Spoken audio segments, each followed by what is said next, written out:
Relative जर्ट्स में basically हम जुमलों को जोड़ते हैं आपस में आर्टिकल की मदद से। दोनों जुमलों के दोनों हिस्सों में कोई नाउन होता है जो कि बेसिकली कॉमन होता है। होता यूं है कि हम किसी चीज़ की बात शुरू करते हैं और फिर हम उसके बारे में मजीद डिटेल देना चाहते हैं, उसको नाम को दोबारा मेंशन किए बगैर। मसलन हम देखते हैं हमारे पास दो हाउफजर्स हैं, एक हाउफजर्स आइंस है और एक हाउफजर्स वाई है। हाउफजर्स आइंस में लिखा है 10 इन कन्योडल, ये कोई डिश है। और दूसरा जुमला है मन मख्त जी मिट अप्रिकोजन, इसको किस चीज से बनाया जाता है? एप्रिकॉट से बनाया जाता है। दोनों हाउफजर्स से दोनों में वर्ब सेकंड पोजीशन पे था। अब 10 जिन कन्योडल और मन मख्त जी से मुराद बेसिकली कन्योडल ही था, तो मन मख्त जी मिट अप्रिकोजन। अब हम चाहें तो इन दोनों जुमलों को एक ही जुमले में डाल सकते हैं और ये हम रिलेटिव्स की मदद से कर सकते हैं। पहले हम दूसरा जुमला भी देख लेते हैं। दस ist ein Kuchen, man backt ihn zu Weihnachten। ये केक है, इसे लोग बनाते हैं क्रिसमस के मौके पे। इन से मुराद हमारा बेसिकली कुखन है, क्योंकि हम उसको रेफर कर रहे हैं तो हमने यहाँ पे उसके नाम को रिपीट नहीं किया बल्कि इन कह दिया, क्योंकि ये मैस्कुलिन था। अब इन्हीं ऑब्जेक्ट्स को हम लेके रिलेटिव वर्ड्स बनाएंगे। 10 दिन कन्योडल कोमा। अब हम देखेंगे कि कन्योडल का आर्टिकल क्या है। चूंकि जिंड है तो जिंड हमें बता रहा है कि ये प्लूरल नाउन है, और प्लूरल की वजह से हमने यहाँ पे डी लगा देना है। कोमा के फौरन बाद उस नाउन का आर्टिकल लगाना है जिसके बारे में हम मजीद डिटेल देंगे, और फिर बाकी जो भी बात है वो हमने कह देनी है, वर्ब को एंड पे ले जाना है। 10 दिन कन्योडल डी मन मिट अप्रिकोजन माख्त।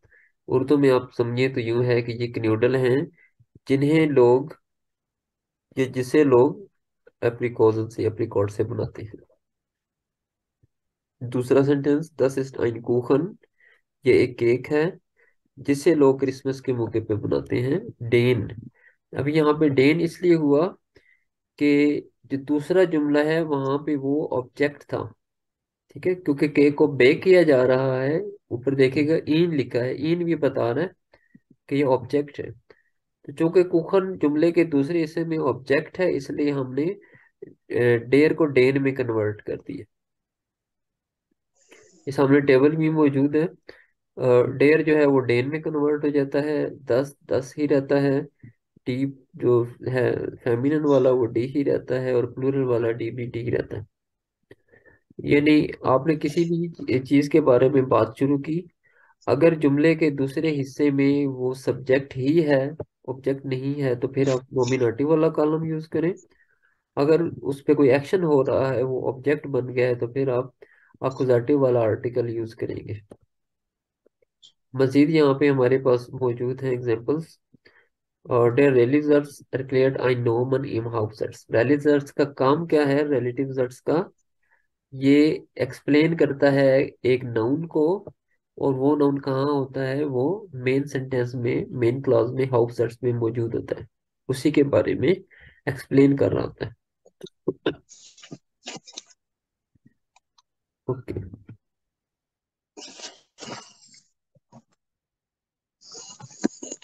कुछ सेंटेंसेस हमारे सामने हैं, देखिएगा। नोमिनेटिव वर्ड्स है डे मन, और यहाँ पे हम अगर देखें तो ये जो नीचे जुमला है ये एक्स्ट्रा है। अगर हम इसको यहाँ से स्किप भी कर दें तो हमारे पास पूरा सेंटेंस एक मौजूद है।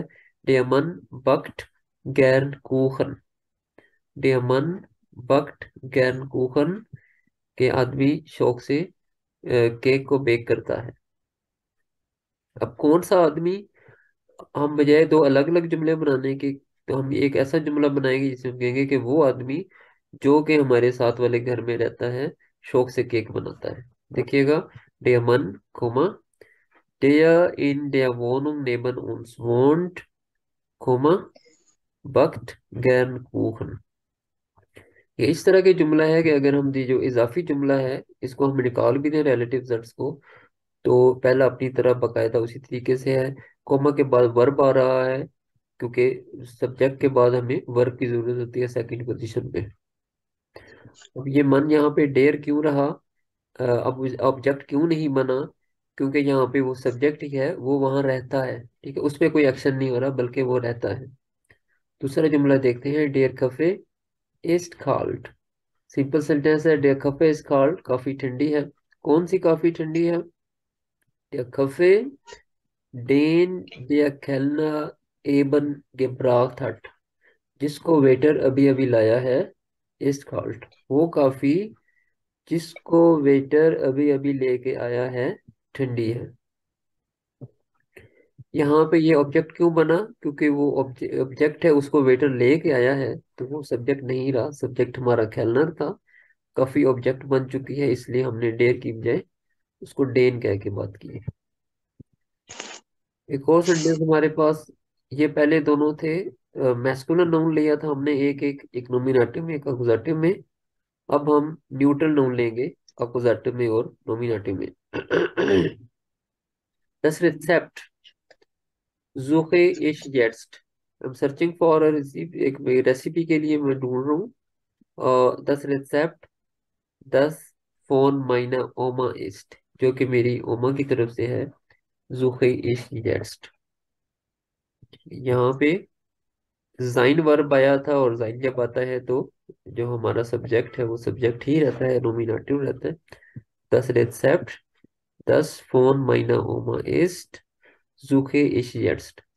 आप रिलेटिव दस को हटा दें, जुमला फिर भी बरकरार रहेगा, दस रिसेप्ट ज़ुक़े इश jetzt। अकुज़ाटिव में देखें, दस स्टेक फॉर से, दस स्टेक दस ist letzte Woche hier gegessen habe war, से कहते हैं सख्त को, स्टेक गोश्त, गोश्त से बना कुछ गोश्त का हिस्सा है, गोश्त की चीज है, तो वो सख्त थी। कौन सी स्टेक? दस ist letzte Woche hier gegessen habe, जो मैंने यहाँ पिछले हफ्ते खाई थी, वार से। तो आपने देखा, एक ही जुमले के अंदर रहते हुए, एक ही फुल स्टॉप के अंदर रहते हुए हमने अपनी बात को ज्यादा अच्छे तरीके से एक्सप्लेन कर दिया। ओके। और ये जो दूसरा ऐसा अभी हमने पढ़ा है 10 स्टेक वाला, इसमें ये ऑब्जेक्ट है क्योंकि उसको खाया गया है, तो ये अकुजाटिव केस है। लेकिन चूंकि 10 अकुजाटिव में 10 ही रहता है, तो आर्टिकल में कोई फर्क नहीं पड़ा। अब हम देखते हैं feminine. Die Frau wartet schon eine Stunde auf das Essen। खातून 1 घंटे से खाने का इंतजार कर रही है। कौन सी खातून? Die Frau die dort am Tisch sitzt, जो वहां टेबल पे बैठी है।